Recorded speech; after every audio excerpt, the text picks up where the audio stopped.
প্রথম এক্সপোস্যাট satellite launch করতে চলেছে কে?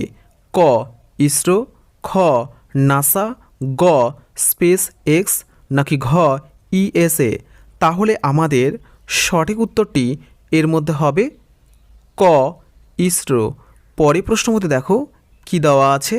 পরের প্রশ্ন মধ্যে দেওয়া আছে কি, নিউ দিল্লিতে সাহিত্য একাডেমি বুক ফেয়ারের উদ্বোধন করলেন কে? ক স্মৃতি ইরানি, খ অর্জুন রাম মেঘবাল, গ নরেন্দ্র মোদী, নাকি ঘ অমিত শাহ। তাহলে আমাদের সঠিক উত্তরটি এর মধ্যে হবে খ অর্জুন রাম মেঘবাল। পরের প্রশ্ন মধ্যে দেখো কি দেওয়া আছে। পরের প্রশ্ন মধ্যে দেওয়া আছে কি, ফুনারাল ফর এ ডিমন শিরোনামে ছোট্ট গল্পের জন্য প্রথম দেওদার প্রাইজ পেলেন কে? ক